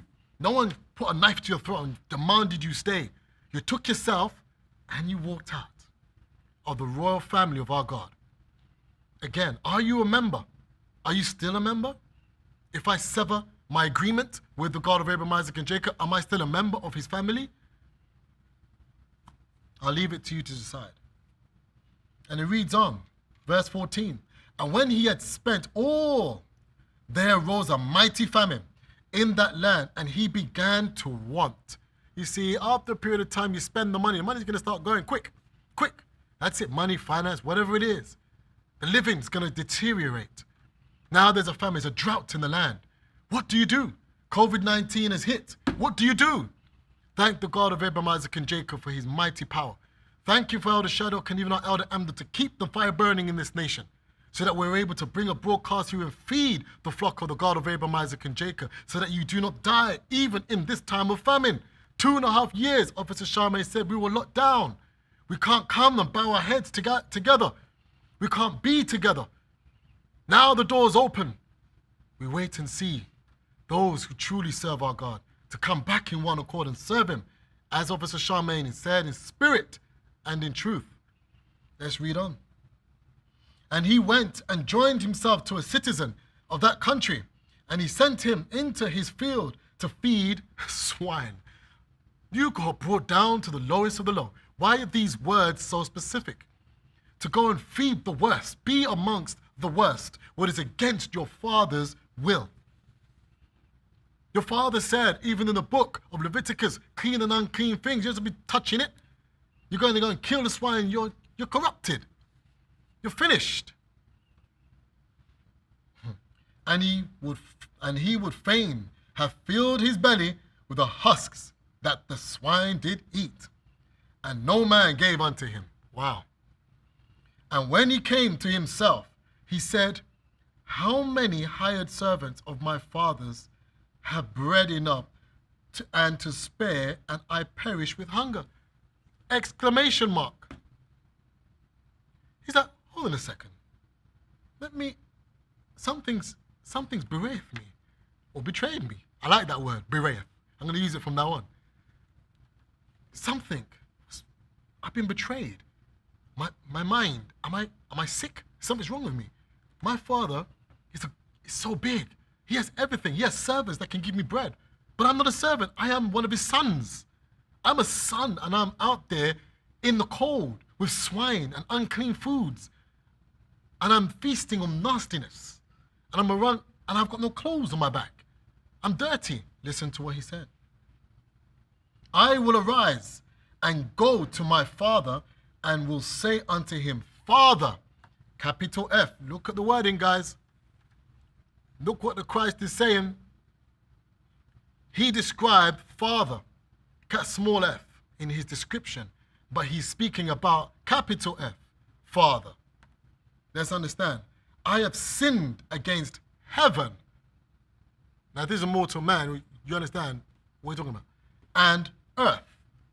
You've sinned against the principles of the God of Abraham, Isaac, and Jacob. You turned your back on everything. His royal family, his decrees, his laws, his statutes, and his judgment. You turned against it. Father, forgive me what I've done. Say, forgive me with all humility and lowliness, not high-minded and pomp. Forgive me for what I've done, because this has been you put down for me to do. And look what I did against your family, against your words. Look what I did. This is what he's saying. Let's read on. And I am no more worthy to be called thy son. Make me as one of thy hired servants. Imagine that. Because I've done so bad against the royal family of my God. How could I come back in and stand up and call myself a son of all I've done? I've embarrassed you. I've caused shame upon you and my family members. That's what it is. I've brought your name into disrepute. I've caused men to turn against you because of my deeds. I've spent what you've given to me, the gifts that you've given to me. I've wasted them. I gave it to the swines and the pigs and the dogs, and they ate it all up, God. Please forgive me, but make me as a lowly hired servant that just wears normal array. Before I wore lovely clothes, you could imagine his skirt was long, his beard was trimmed, his head was silk, or wool, I should say. He wore silk upon his body. He had rings of fine gold. He had Solomon's emblem upon him, and he stood in the court of his God, of his father. But now he wants to be completely the opposite, because he acknowledged what he had done. He came back to his senses of the family. Why? To unite himself with his father again. He started from scratch. That's what I'm saying. Let's read on. And he arose and came to his father. But when he was a great way off, his father saw him and had compassion and ran.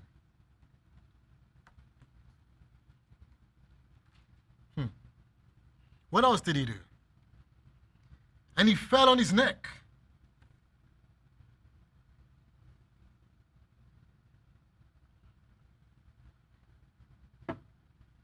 And he kissed him. That, my friends, is our Father. And when you speak about the royal family of the God of Abraham, Isaac, and Jacob, this is what our God is like. He sees you out there and you suffered long enough. He sees you've wasted everything that you have. All your talents, you sing and you give to the other side. All your earnings, you give and you pump and you build up the other side. Your voice, you give to them. Your strength, you give to them. Your children, you sacrifice to them.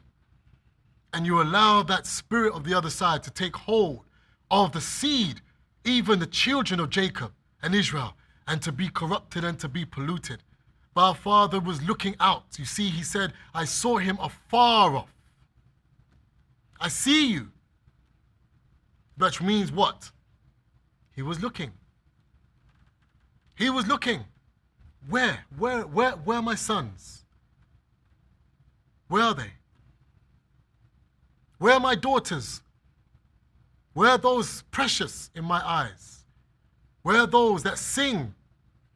Where are those that exalt? Where are those that fight? Where are those that are there to help build this home so that the name of this house, the God of Abraham, Isaac, and Jacob, never fails?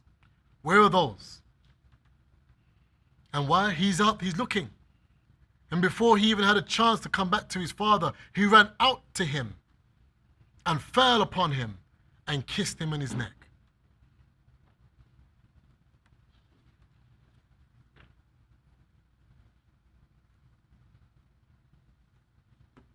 And the son said unto him, Father, I have sinned against thee, I've sinned against heaven, and in thy sight, and I am no more worthy to be called thy son.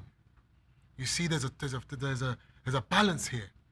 It's showing the humility of father, but also the humility of the son to his father. And his father could have rejected him and scorned him and tossed him away and said, Go, I am God. I am Father. You have disgraced me. You have polluted yourself. You have brought disrepute to my name. You tried to sabotage the name of my home. You've taken out, people have learned from your example. 3/4 of my sons have left, and now they've gone. My servants have turned against me. People, you've caused problems in my home by your very action. Now they all want to rebel. But the father didn't say that. He did, and he came with humility to his father. But the father said, he even asked him, wait. But the father said to his servants, Bring forth the best robe and put it on him. Just think about that for a second.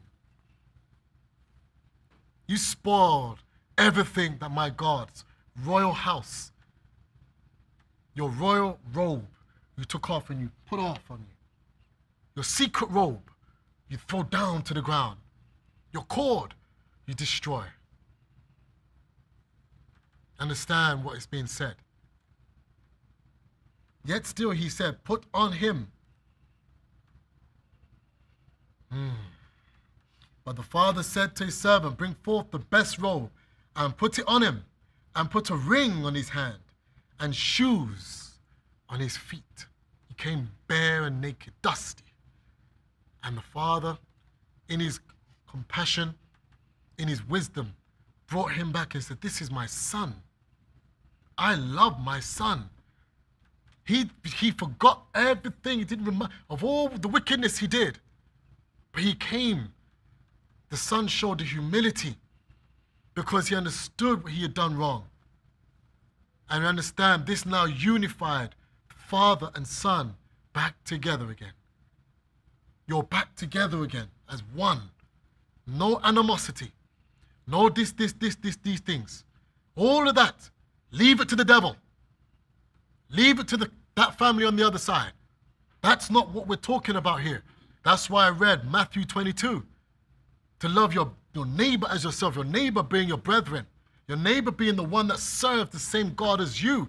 Jesus the Christ was asked the question, who is my brother, my mother?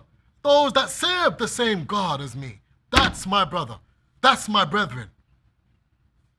Do you understand? The scripture, everything is one relating back to your family. Let's read on. And bring forth hither the fatted calf, and kill it, and let us eat and be merry. Why? We spoke about the family that eats together, stays together. The unity of the family. Why family is so important? Because who's going to be eating it? By himself? No. We read 2 is better than 1 in Ecclesiastes. Understand the bonding. You need to be together without any of these things that come in the way. The father didn't bring no anger, no animosity, no resentment, didn't wag the finger, but entreated him with love and said, come, because of what I've seen. Read the scripture and I want you to feel what the son did. It wasn't just as you blank. Understand what the Christ is saying. Understand the humility of what he's expressing here. And that is the key when you're in the family of our God and as a member of our God in this family. For this my son was dead and is alive again. He was lost and is found. And they began to be merry. They began to be merry. Who? The servants, his friends, his buddies, the father. Hey, he's back home, man. I remember, man, we did all these things. How's it been? They joked on him, they laughed at him, they picked on him, they laughed, they were merry. They had a feast. That's what I'm talking about. Together. Because my son is home. Let's read on. But now his elder son was in the field, and as he came and drew nigh to the house, he heard music and dancing, and he called one of the servants and asked what things meant. And he said unto him, thy brother is come, and thy father hath killed the fattest calf, because he hath received him safe and sound. And he was angry, and would not go in. Therefore came his father out, and entreated him. Who does he sound like? I haven't got time to go into that story. Sound like Jonah. Jonah's angry. No, kill him. Those guys, I'm not going to, nah. Jonah, I like Jonah. Jonah took a journey far away from Nineveh. If you look where Nineveh was to where Jonah was, Nineveh was north, just south of Jerusalem. He went south, way south, in the ship, because up north there's no sea there. He went as far away as possible. He said, no, Jonah was angry, just like the brother. Why? Okay, let's get in there. And he answering said to his father, lo, these many years do I serve thee, neither transgressed I at any time thy commandment, and yet thou never gavest me a kid, that I might make merry with my friends. Oh, what's going on? I've been in the nation for 15,000 years. I've done all these things. How come this guy comes and all of a sudden he's getting all this treatment? Nah, something's wrong, God of Israel. And that's me speaking in my English saying. You understand what I'm saying? Put it in today's terms of how you... No, how come? No. But let's read on. But as soon as thy son was come, which have devoured thy living with harlots. Now he's getting descriptive. You know, harlots, we all know what that is. Thou hast killed for him the fatted calf. This man went and he slept with everybody. And now he's corrupted, he's all messed up. He's probably got STDs, STIs and all these things. And now look, you took him back home? When I kept to thy laws, thy statutes, thy judgments. I attended every feast day. I stood in your court and I behaved myself wisely. I spoke kindly. I did everything I was supposed to do. But you didn't celebrate me for my good doings. But this vagabond, he's been out on the streets. He's been running it red. And you want to now give him all these things? No. Something's got to happen here. I'll put my foot down. I take a stand. Verse 31. And he said unto him, Son, thou art ever with me, and all that I have is thine. Listen to what he's saying. Son, you are with me.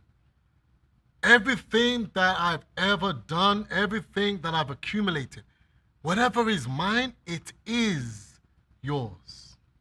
Everything.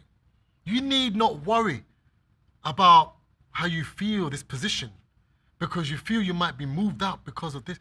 It's all yours anyway. You're there, you're in the court. You're in the family. Your stability is sure because you remain in my home. You do that which I've commanded. You haven't left or forsaken me. You've stood and done that which is right. It's yours. Why are you so angry at your brother? He's come home. Let's read on. And he said unto him, Son, thou art ever with me, and all that I have is thine. It was meet that we should make merry and be glad, for this thy brother was dead, and is alive again, and was lost, and is found. Listen to that. Officer Charmaine spoke about the newcomers, those that were newly baptized, that made that specific journey, that now understand what it means to be an Israelite. They were lost out in the world. You spent the natural gifts given to you. Understand that was given to you by our God. And you perverted it, you wasted it and everything, but you came home and you showed that humility. You wasted it all, just like this man here. Prodigal, this might mean, okay, prodigal, wasteful. Just a wasteful guy. Just call it that. Wasteful, just spoiled everything he had. Frivolously spending everything what he had without a care in the world to know who gave it to him. Those newcomers that crossed over, that understand that now they're now baptized unto one God. One God, the God of Abraham, Isaac, and Jacob. One Spirit, even who? The Spirit of God, the Spirit of truth, the Comforter. And we only serve him, the God of Israel. And now you're found. You're so happy you'll come home. You get your royal apparel, which they know. You get your royal apparel. You stand strong with your cord, your three cord that cannot be broken. Nothing can be broken. Imagine that. You're able to now be in the court of our God because why? You've come back home to your royal family, the royal family of the God of Abraham, Isaac, and Jacob. You've reestablished your membership. You've said, God of Israel, I did bad. I did wrong. I worshipped everything. I messed my whole life up. But now I've returned back home unto you. Have mercy upon my soul that I might live and live having life because I was dead before. I was dead. And being dead, I do mean dead. You worship everything of the dead. But now your eyes are open and you can say, thank you, God of Abraham, Isaac, and Jacob. I can say thank you to our elder Shadrach for being obedient. Obedient to that, because where would we be? Where? Somebody asked me that question. Where would you be? Would you be like Elder Andrew to say, Tyrone? And our Elder Michael said, Tyrone, I know exactly where you would be. Oh. No, well, Elder Michael says a pastor. I will be a pastor. Elder Andrew says a Shango priest. And all these things. Where would you be? Where would you be lost? You know, you'll be out in the world, just out there worshiping false gods. Maybe calling on multiple gods. Maybe bending yourself backwards in a bathtub. Maybe whoring yourself out to anything and anyone that would have you. And all of these things. But save for the obedience and the timing of our God to bring us back home. Do you understand what I'm saying? That obedience is so important. You have to understand the sacrifices that go with obedience. And our elder Shadrach had to bring that message, a hard message, to a stubborn, stiff-necked people. But those that heard held on to the skirt of a Jew and said, I will go with you because I know that God is with you. I know that God is with you, and I will not give up. I will not let you down. I will fight to the very end. I've returned back home to my royal family. I've got my apparel on. My God will bless me. And don't think that you just come in and this happens automatically. You've got to work. It's a process. Sometimes you've got to be stripped down because all this hog meat is on you. You've got a smell of hog on you. Like the older son, he said, you got harlots. Probably still all this. All that's going to be washed off you, my friend. You got to go for some new moons and Sabbaths and purify your soul. Maybe go for some Sabbath and purify yourself. And now you're ready to stand, cleaned and washed up in our God's home. Everything is in his time. Everything is in the time of our God. Not before, not after that time, he says. Exactly as he said it. And understanding this is no mean feat for those that have made it back home. Those that have made it home, congratulations. Congratulations. I would say even from the Israelite nation, worldwide ministries, and all members of the Supreme Council would extend that congratulations to all those who've made it back home and fighting to keep and stay in the court of our God, because it's not easy. It is not easy. You've got to fight every single day. Just like, you see, some may look at the older brother as negative. No. Look at the positive of what he said. Look at the positive of what he said. He said he served thee and he didn't transgress at any time. So listen to what it takes. Listen to what it takes. Somebody say, oh, he's just jealous. No, no, no. Just calm it down. Read what the older brother said. He said, I served thee. I didn't transgress you at any time. So this is what it takes to be in the house of our God. Serving the God of Israel. Don't transgress the law. I've been with you. I've loved you as myself. Yes, he had a question about his younger brother because he's like, this is odd. Shouldn't you cast him away? Yet still, the father in his wisdom corrected him. But it shows how we ought to be when we're making our way back to the God of Abraham, the God of Isaac, and the God of Jacob. It's a beautiful thing to serve our God in spirit and in truth. It is beautiful to understand that I can pour my heart out and I can hold Elder Castrilli in one hand. I can hold Elder Michael one hand and I've got the hand of Elder Kirk on my back and I can cry to my God in the presence of my God. And I can yet my soul because why? I'm in a good place. And you can't do that with Jehovah's wickedness. You can't do that with Yabba Dabba Doo. You can't do Ashali Wala Wala Ma. You can't do it. You cannot do it because why? They serve a different God. They don't know your God. Your God is the God of gods. So you must understand when bonding with your brethren is key to be a member in the royal family of the God of Abraham, Isaac, and Jacob. Because lo, as we read in Ecclesiastes, you fall into temptation. You fall into trouble. You cannot fight by yourself. You need someone. An Israelite. Why? Because they understand you. They know what to do. They'll encourage you. Look at Job. Job and his friends. Job had to be real strong because they didn't really exalt the God of Israel. They said some nice things, but when you read it, they should have exalted the God of Israel first. But even by very fact that even Job himself, he endured that hardship right to the end. He lost his family. He lost his friends. He lost daughters, sons. He lost everything, but yet still he did not. He said, you know what? There's a greater family than mine.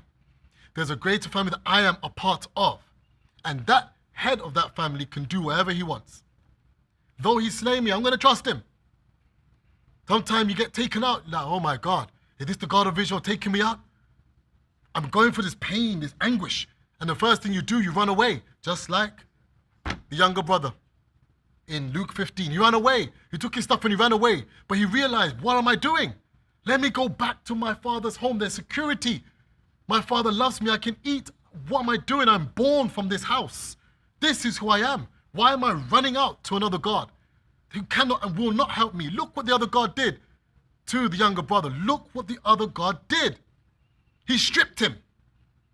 He stripped him bare. He gave him pig food to eat, swine. That's what the other God did. Read the story again.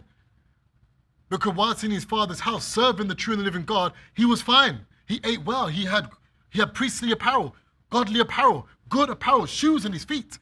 The minute he left, he served the other God. Look what happened to him.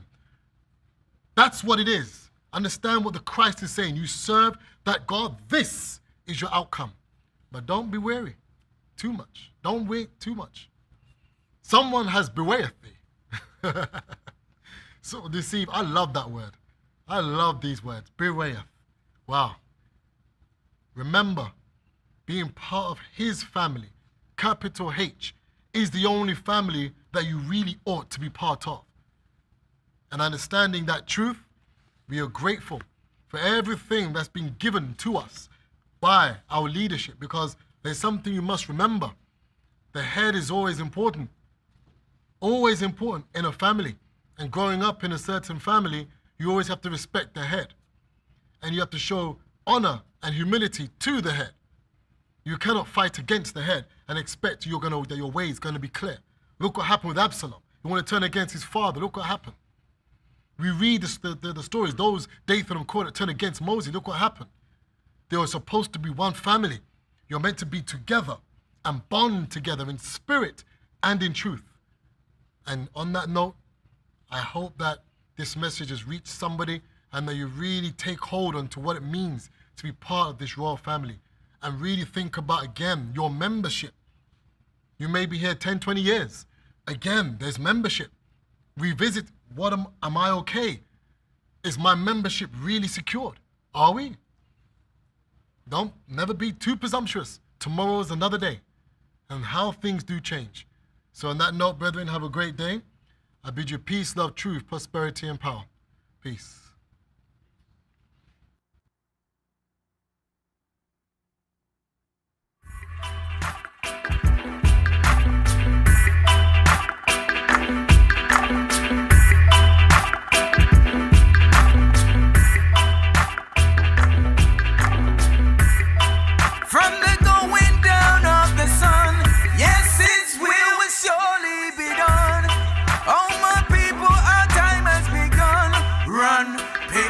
Sword and come, run, pick up your sword and come.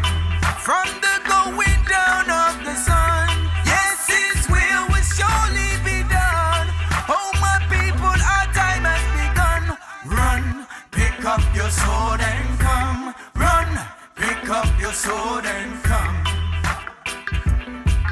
Yo, touch me, bro, let them feed the licks. Cause them don't really know who them dealing with. Cause I got a bigger bite than Billy the Kid. God of Israel, keep me equipped. It is the scriptures when me live open me mouth and let them fry pan it. King David, you him live him life pan it. G.O.Y. you go burn them like Scotch bonnet. Elijah the tish bite, never run from it. Cause you never keep a good man down. Job never did curse God but multiplied from it. Sean see me live my life, now I'm blessed with it. When I was young I never knew I was a chosen one. Put down the gun, pick up my sword and come. In the army elder Shadrach and the preacher's son cosmic grace. Expose me to the Holy One, end of days is given to the Holy One. My crown, they will never touch my crown. My crown, they will never hold me down. My crown, they will never touch my crown. My crown, they will never hold me down. Life is a war for the Israelite. We constantly battle, we constantly fight. Because our fathers who have come before, it's for the sins we are in this war. Soldiers of victory we must endure. God will have vengeance of this, we are sure. Some may be wounded and fall by the way, but we'll keep on fighting till our dying day. Don't tell me what you think, you know I know it better than my Lord. Condemn me so cause I can't do what they asking for. Even if I couldn't move, I would still praise the Lord. I should raise my mighty hand, watch it stress of course. But I know you never learn none. My father, oh my father, send a brimstone to burn some. Yeah, that's the signal, we gon' turn some. Said I wanna go crazy, got a bitch who come save me. Pick mine up off the ground on the daily. I keep my sword and shield moving like David. See the bones dry it up, we gon' raise it. You see the warmth rise, the fire blaze it, yeah. Blaze up the fire, make we burn them. Blaze up the fire, make we slew them. Blaze up the fire, make we burn them. God of Israel alone can help them. Blaze up the fire, make we burn them. Blaze up the fire, make we slew them. Blaze up the fire, make we burn them. God of Israel alone can help them. Tried into Jerusalem, but mine tried to stop you, but my Lord, God of Israel have me back. Hey, MOV have the back, it even well locked.